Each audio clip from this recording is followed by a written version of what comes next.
మండల పరిధిలోని ఎదిలాపూర్ గ్రామంలో తాజా మాజీ ఎంపీపీ కల్లూరి హరికృష్ణ స్వగృహంలో బీఆర్ఎస్ మండల పార్టీ అధ్యక్షులు రమణగౌడ్లతో కలిసి విలేకరుల సమావేశం నిర్వహించారు. ఇందులో భాగంగా తాను మాజీ ఎంపీపీ కల్లూరి హరికృష్ణ మండల పార్టీ అధ్యక్షుడు రాజా రమణగౌడ్ మాట్లాడుతూ ప్రభుత్వం ఇచ్చిన మాట ప్రకారం స్థానిక సంస్థల ఎన్నికల్లో బీసీలకు 42% రిజర్వేషన్లు ఇవ్వాల్సిందేనని, కాంగ్రెస్ ప్రభుత్వం చెప్పేదొకటి చేసేదొకటి హామీల్లో ఇప్పటికీ తొండి చేస్తుందని, రిజర్వేషన్లు ఏమాత్రం అలసత్వ వహించిన బీసీల ఆగ్రహానికి ప్రభుత్వం బాలికాక తప్పదని వారు మీడియా ముఖంగా ప్రభుత్వాన్ని డిమాండ్ చేశారు. ఈ కార్యక్రమం శివంపేట గ్రామ కమిటీ అధ్యక్షులు లక్ష్మీనరసయ్య, తాజా మాజీ ఉప సర్పంచ్ పద్మ వెంకటేష్, దొడ్ల అశోక్, ముదిరాజ్, ముత్యాల రాజు, సుదర్శన్ గౌడ్ పాల్గొన్నారు.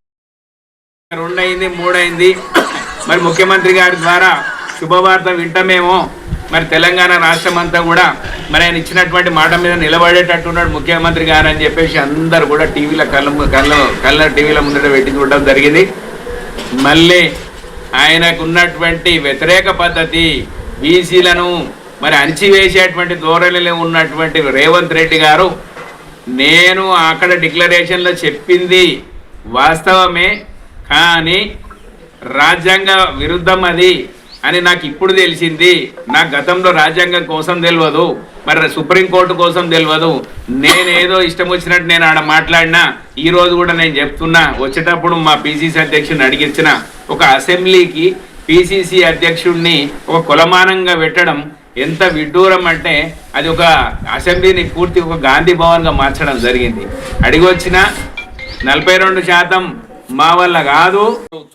సమగ్ర సర్వే పేరిట బూటకపు సర్వే చేసి 51% ఉన్న తెలంగాణ బీసీలను 46% తెచ్చి 6% తక్కువ చూపించి సమగ్ర సర్వేలో ఓసీలను అగ్రవర్ణాలు ఎక్కువ చేసి బీసీలను పుట్టగొడుతూ బీసీలను రాజ్యాధికారం లేకుండా చేస్తున్న ఈ రేవంత్ రెడ్డి సర్కారు, బీసీ సంఘాలు, బీసీ ప్రజలు, బీసీ నాయకులు వెంటనే ఇంటికి సాగదోదాల్సిన అవసరం ఉంది సదాన్ని తెలియజేస్తున్నాం.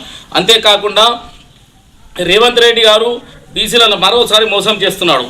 కులాల మధ్య చిచ్చు పెట్టే విధంగా రేవంత్ రెడ్డి గారు చేస్తున్నారు. ఏదైతే బీసీలను ముస్లింలను కూడా బీసీ ఓసీ ముస్లిం అని చెప్తూ కోర్టుకు వెళ్ళని మీరు అని చెప్తూ ఏదైతే మతాల మధ్య కులాల మధ్య చిచ్చుపెట్టి ఏ విధంగా దీన్ని ఆపాలి, స్థానిక సంస్థలు ఆపాలి, మోసం చేయాలని అని రేవంత్ రెడ్డి గారు చూస్తున్నారు. బీసీల మీద కక్ష కట్టిన ఈ రేవంత్ రెడ్డిని మనం తొందరలోనే వీరి పాలనకు చెమరగీతం పడాల్సిన అవసరం ఉందని సందర్భంగా తెలియజేస్తున్నాం.